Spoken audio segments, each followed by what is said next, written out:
네, 이제 앞으로 12주 동안 12제자 시리즈 설교를 하게 되었습니다. 오늘은 첫 번째로 베드로 우선순위의 재편이라는 제목으로 오늘 말씀을 함께 나누도록 하겠습니다.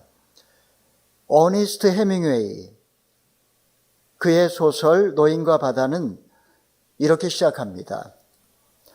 주인공 산티아고는 84일 동안 단 한 마리의 물고기도 잡지 못한 노인입니다.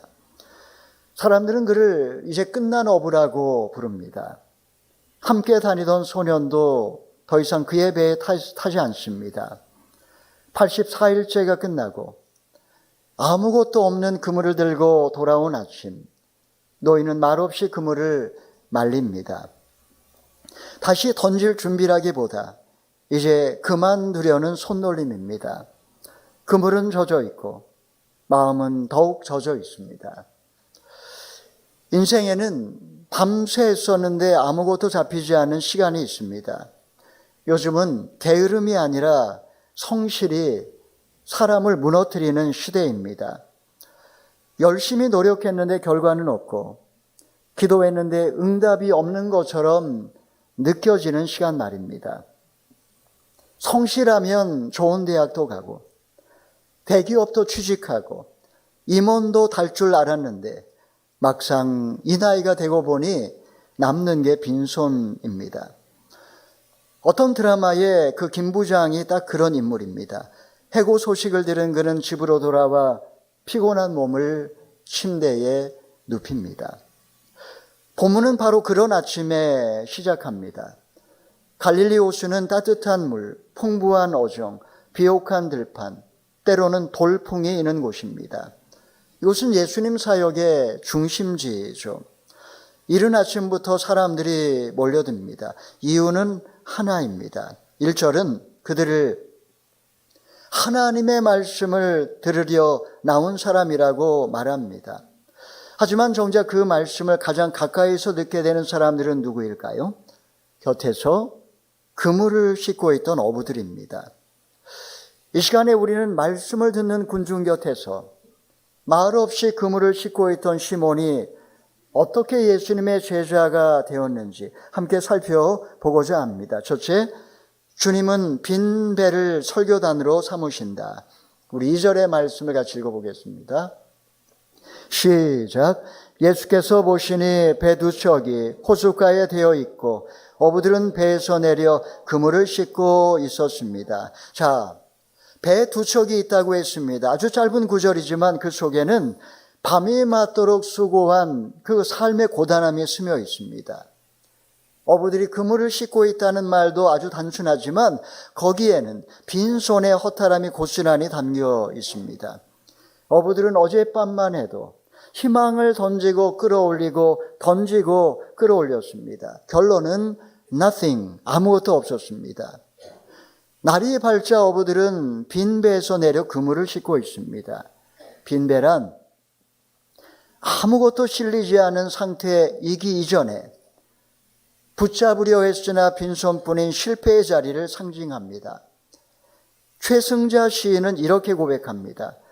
내 손가락 사이로 세계는 빠져나갔다. 밤새 있었지만 경험도 노력도 어떤 결과도 얻지 못한 허무가 그 자리에 맴돌고 있습니다. 시인은 또 말합니다. 빈 배처럼 텅 비어 나 돌아갑니다. 최선을 다했지만 아무것도 남은 게 없는 인간의 실존적 고백이라고 할 수가 있습니다. 자, 바로 그 빈 배 위에 예수님이 가장 먼저 올라타 무엇을 하십니까? 우리 3절의 말씀 읽어보겠습니다. 시작. 예수께서는 그들 중 시몬의 배에 올라타 그에게 배를 무태서 조금 떼어 놓으라고 말씀하셨습니다. 그러고는 배 위에 앉아 사람들을 가르치셨습니다. 지금 시몬은 그물을 싣고 있습니다. 집에 돌아가 푹 자고 싶은 생각뿐입니다. 우리는 실패한 날에도 최선을 다했다고 스스로를 위로합니다. 바로 그때가 빈 배의 아침입니다.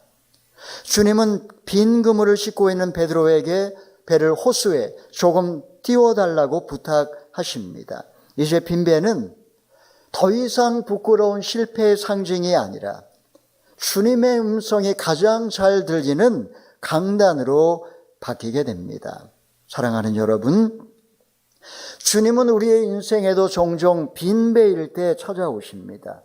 열매가 없어서 부끄러운 자리, 성과가 없어서 숨고 싶은 자리, 실패해서 기가 꺾인 자리로 찾아오셔서 그 위에 말씀이 울리게 하십니다. 우리는 실패하면 하나님이 나를 외면하신다고, 하나님이 나를 버리셨다고 생각합니다. 본문은 정반대입니다. 실패의 호숫가에 지금 주님이 서 계십니다. 오늘 여러분의 빈배가 주님을 모시는 강단이 될 수 있기를 바랍니다. 자, 말씀을 마치신 후 예수님이 시몬에게 어떤 명령을 주십니까? 둘째, 주님의 명령은 늘 상식을 넘어선다. 우리 4절의 말씀 읽어보겠습니다. 시작. 말씀을 마치신 후 예수께서 시몬에게 명령하셨습니다. 물이 깊은 곳으로 나가 그물을 내리고 고기를 잡아라. 자, 깊은 곳으로 나가 그물을 내리고 고기를 잡아라. 이 말이 시몬의 마음에 얼마나 거슬렸겠습니까? 그는 어부입니다. 어려서부터 바다에서 잔뼈가 굵었습니다. 누구보다 바다를 잘 아는 사람이고, 그리고 고기의 흐름도 알고 시간대도 잘 압니다. 지금은 아침입니다. 고기잡이는 밤에 하는 것입니다. 대개 어부들은 밤에 나가서 밤새 물고기를 잡습니다. 주님은 지금 새벽 시간에 아침에 깊은 데로 가라고 하십니다. 그는 지친 몸으로 노를 저어서 깊은 곳에 가서 그물을 내려야 합니다. 깊은 곳은 지리의 깊이가 아니라 내가 숨기던 존재의 깊이, 하나님 현존 앞에 서는 자리를 말합니다.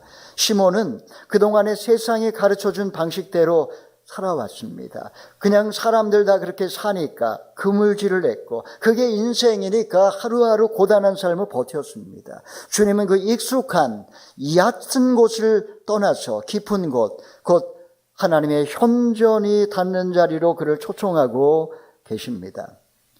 자, 주님의 말씀 앞에 시몬은 어떻게 반응할까요? 5절의 말씀 읽어보겠습니다. 시작. 시몬이 대답했습니다. 선생님, 저희가 밤새도록 애썼지만 아무것도 잡지 못했습니다. 그러나 선생님의 말씀대로 제가 그물을 내려 보겠습니다. 밤이 맞도록 수고했지만 얻은 것이 없습니다. 이 고백은 시몬 한 사람의 고백이 아니라 성실하게 살아온 오늘 우리들의 자화상입니다. 지난 인생을 돌아보면 우리는 노력하면 길이 열릴 줄로 알았고, 버티면 언젠가는 안정이 올 거라고, 쨍하고 해뜰 날이 올 거라고 그렇게 믿고 살아왔습니다. 하지만 어느 날 문득 손에 남은 게 아무것도 없는 것 같은 쓸쓸한 아침을 맞이합니다. 서울 자가의 대기업 다니는 김 부장 이야기. 제목이 길죠? 드라마입니다. 자, 이 드라마가 많은 사람들에게 공감을 주고 있습니다. 50대 초반, 임원 진급에서 떨어지고 후배들에게 추월당해 조용히 이제 회사를 떠나야 할 때 그는 혼잣말처럼 이렇게 중얼거립니다. 트로피 뜯어먹고 살 수는 없는데, 성실하게 쌓아 올린 모든 결과물이 더 이상 미래를 보장해 주지 못하는 순간, 바로 그때가 빈 그물의 아침입니다. 시몬은 밤이 맞도록 수고했지만 얻은 게 없는 지난 밤을 떠올렸습니다. 주님, 아무것도 잡지 못했습니다. 실패감에 지쳐 있습니다. 하지만 본문의 전환점은 그 뒤에 이어지는 한 문장에서 시작합니다. 그러나 선생님 말씀대로, 영어 성경은 but because you say so 라고 말합니다. 현실은 아무것도 없습니다. 그러나 선생님이 말씀하셨기 때문에 해보겠습니다. 신앙은 감정이 아니라 의지적인 순종입니다. 순종은 상황이 합리적일 때만 할 수 있는 게 아닙니다. 순종은 내 경험에 맞을 때만 해도 되는 게 아닙니다. 순종은 내가 유리할 때 하는 것은 더더욱 아닙니다. 순종은 언제나 그러나로 시작합니다. 현실을 부정하지 않지만 현실보다 주님이 하신 말씀의 우선순위를 더 크게 두는 겁니다. 우리는 이것을 믿음이라고 말합니다. 여러분, 우리의 신앙은 잘 될 때보다 이미 실패했다고 느낀 자리에서 더 분명하게 드러납니다. 주님은 우리가 준비되었을 때보다 지쳐있고 계산이 끝나 아무것도 없다고 느끼는 순간에 다시 찾아오는 분입니다. 그때 말씀대로 그물을 내린다는 것은 결과를 장담하는 호기가 아니라 상과 형편은 불가능해 보이지만 전능하신 하나님의 말씀을 더 신뢰하겠다는 의지적인 결단입니다. 사랑하는 여러분, 주님의 명령은 우리의 상식을 뛰어넘습니다. 그것은 때로 우리를 곤란하게도 하지만 동시에 우리의 믿음을 한 단계 도약하게 만듭니다. 베드로는 단단해서 쓰임받은 사람이 아니라 말씀 앞에서 깨어졌기 때문에 반석이 되었습니다. 오늘도 주님은 우리가 그러나 말씀대로 순종하겠습니다 고백하기를 원하십니다. 환경이 아니라 믿음으로 반응하실 수 있기를 축복합니다. 아멘. 자, 시몬이 말씀대로 그물을 내렸을 때 어떤 일이 벌어집니까? 우리 6절 7절의 말씀 읽어보겠습니다. 시작. 어부들이 그 말씀대로 했더니 그물이 찢어질 정도로 많은 고기들이 잡혔습니다. 그래서 그들은 다른 배에 있는 동료들에게 와서 도와달라고 손짓했습니다. 그들이 와서 두 배의 고기를 가득 채우자 배가 가라앉을 지경이 됐습니다. 지금 저자는 이 말씀을 그림 그리듯 구체적으로 묘사합니다. 찢어질 정도로 손짓하며 두 배에 가득 가라앉을 지경이라고 했습니다. 순종의 결과는 우연이나 착시현상이 아니라 누구도 부인할 수 없는 현실임을 분명히 보여줍니다. 하나님은 찔끔 주시는 분이 아닙니다. 모자라게 주시는 분은 더더욱 아닙니다. 차고 넘치게 흔들어 채워 안겨주시는 분인 줄로 믿으시기를 바랍니다. 한 사람의 순종은 그 사람에게서 끝나질 않습니다. 동료들에게 와서 도와달라고 손짓했고 두 배의 고기가 가득하여 배가 가라앉을 지경이 되었습니다. 여기서 한 가지 질문이 생깁니다. 주님은 왜 뜬금없이 고기를 잡게 하셨을까요? 이제 본문의 진짜 결론을 살펴보겠습니다. 셋째, 은혜는 우선순위를 새로 짠다. 우리 8절의 말씀 읽어보겠습니다. 시작. 시몬 베드로가 이 광경을 보고 예수의 무릎 앞에 엎드려 말했습니다. 주여, 제게서 떠나십시오. 저는 죄인입니다. 여기서 저자는 의도적으로 이름을 바꿉니다. 이전까지만 해도 시몬이었는데 이제는 시몬 베드로라고 부릅니다. 인생의 방향이 바뀌는 순간입니다. 그는 주님 무릎 앞에 엎드립니다. 이것은 절망한 인간의 하나님 애로의 귀환입니다. 내가 인생의 주인인 척 하던 자리에서 이제 돌이켜 하나님이 나의 주인이 되시는 자리로 돌아오는 겁니다. 이때 그의 호칭이 어떻게 바뀝니까? 선생님에서 주님으로 바뀌고 있습니다. 주님, 나를 떠나주십시오. 이 말은 두려움에서 나온 말입니다. 어부들은 다 놀랐다라고 했습니다. 삼보스, 놀람이라고 하는 이 단어는 단순히 놀라는 정도가 아니라 신적인 현존 앞에 느끼는 경외감과 두려움을 말합니다. 하나님을 만나면 두 가지 사실을 동시에 깨닫습니다. 하나님이 얼마나 크신 분인가, 그리고 나는 얼마나 작고 비참한 죄인인가. 하나님을 아는 지식은 인간을 아는 지식과 서로 이렇게 연결되어 있습니다. 두려움에 떨고 있는 시몬에게 예수님이 어떤 약속을 주실까요? 우리 10절의 말씀 읽어보겠습니다. 시작. 예수께서 시몬에게 말씀하셨습니다. 두려워하지 마라. 이제부터 너는 사람을 낚을 것이다. 자, 베드로가 주여, 나는 죄인입니다라고 고백하자 주님은 무서워 말라라고 말씀하십니다. 여러분, 이게 무슨 의미일까요? 사죄의 선포인 겁니다. 이어서 이제부터라는 구절은 내가 너에게 새로운 인생을 열어주겠다는 약속이죠. 과거의 실패에 더 이상 묶여있지 않고 이제부터 새로운 삶이 열린다는 겁니다. 사람을 낚는다는 것은 죽음의 바다에 허우적거리는 영혼들을 구원한다라는 의미이죠. 주님의 부르심 앞에 그들은 어떻게 반응합니까? 마지막으로 11절 말씀 읽어보겠습니다. 시작.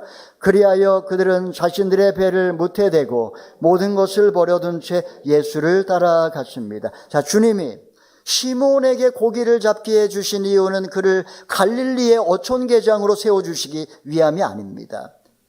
더 이상 생활인으로서 고기를 잡아먹고 사는 인생이 아니라 죽음의 바다에 허우적거리는 영혼을 살리는 업으로 부르시기 위함입니다. 하나님이 우리에게 그물이 찢어질 정도로 복을 주실 때가 있습니다. 축복은 그 자체가 목적이 아니라 내 인생에 뭔가를 가리키는 표지판입니다. 여러분, 지난 인생 하나님이 여러분의 삶에 예상 밖의 결과와 넘치는 은혜를 주실 때가 있었을 겁니다. 그것을 붙잡고 머무르기보다 그 은혜가 가리키는 방향을 읽었어야 했습니다. 성공과 회복, 풍성함이 주어졌다면 그것은 만족의 종착지가 아니라 부르심의 출발점입니다. 모든 것을 버리고 주님을 쫓았다. 이 말은 무책임이 아니라 하나님을 삶의 첫 자리에 모신 새로운 삶의 질서의 시작입니다. 영성의 언어로 말하면 이 과정을 세 단계로 설명할 수 있습니다. 첫째는 정화입니다. 욕망으로 가득한 그 배에 이제 빈 그릇이 된 겁니다. 빈 그물. 성취가 무력해지고 자존감이 무너진 자리라고 이야기할 수가 있습니다. 두 번째는 조명입니다. 주님은 길게 설명하지 않으십니다. 다만 깊은 데로 가라고 부르십니다. 바로 그 깊은 데가 캄캄한 어둠일 수 있지만 하나님의 현존의 자리입니다. 세 번째는 일치입니다. 모든 것을 버리고, 이 말은 금욕 명령이 아니라 가치관의 변화를 의미합니다. 그리스도를 따르는 삶, 그리스도와 온전히 일치된 삶으로 부르시는 거죠. 이제 고기에서 주님으로, 생계에서 소명으로, 성공에서 관계로 우선순위가 바뀌는 것입니다. 사랑하는 여러분, 하나님을 믿는다라고 하는 것은 삶의 문제 하나가 해결되는 정도가 아닙니다. 내 삶의 중심이 이동하는 대사건입니다. 복음은 더 강해지라고 부르지 않습니다. 더 버티라고 우리에게 요구하지도 않습니다. 복음은 우리가 붙들고 있었던 것을 내려놓아도 괜찮다고 말해줍니다. 나는 패배하지 않았다로 끝나는 인생이 아니라 나는 이제 주님을 따른다로 시작하는 인생. 이것이 복음입니다. 노인과 바다는 이렇게 끝을 맺습니다. 700kg의 거대한 청새치를 잡았지만 돌아오는 길에 상어떼에게 모두 뜯기고 노인은 결국 뼈만 남은 물고기를 끌고 항구에 도착합니다. 사람들은 그 뼈를 보고 놀라지만 노인은 말없이 오두막으로 돌아가 깊이 잠듭니다. 이제 노인은 이제 소녀는 노인 곁으로 또 돌아옵니다. 소설은 마지막 이런 문장을 남깁니다. 인간은 파괴될 수는 있어도 패배하지는 않는다. 운명 앞에 포기할 수 없는 인간의 숭고함을 저자는 이렇게 표현한 겁니다.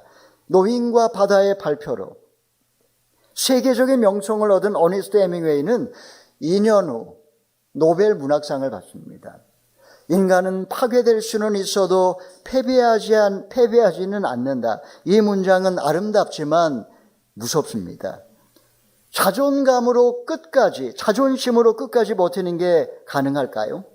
더 이상 버틸 수 없을 때, 약해졌다고 느껴질 때, 패배를 인정해야 할 때 살 이유가 사라져 버립니다. 하나님은 있는 것 같지만 인간을 구원하지는 않는다고 생각했던 해밍웨이는 절망의 끝자락에서 길을 잃어버리고 맙니다. 여러분, 복음은 우리에게 전혀 다른 반전을 보여주고 있습니다. 하나님 없는 세계에서는 끝까지 버티는 게 자존심처럼 보이지만 하나님을 만난 인생에서는 붙잡았던 것을 내려놓는 것이 구원입니다. 베드로는 더 강한 인간이 되어서 구원을 얻은 게 아닙니다. 주여 저는 죄인입니다. 그렇게 무너진 자리에서 그는 주님을 만납니다. 그가 그리스도를 영접했을 때 고기 잡는 어부에서 사람 낚는 어부로 변화되었습니다. 사랑하는 여러분, 산티아고도 김부장도 시몬도 사실은 같은 얼굴입니다. 사회가 요구하는 쓸모있는 나로 버텨온 사람들입니다.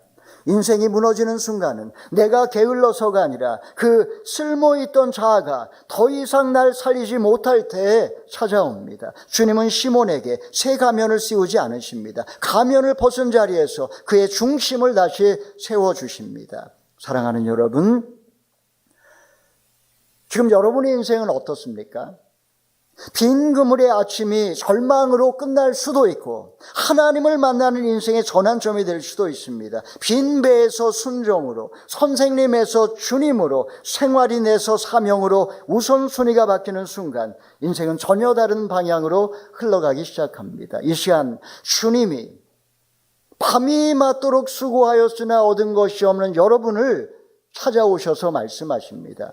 깊은 데로 가서 그물을 내려 고기를 잡으라. 여러분은 어떻게 반응하시겠습니까? 주님의 말씀에 의지해서 그물을 내리시는 저와 여러분 다 되기를 주님의 이름으로 축원합니다. 아멘.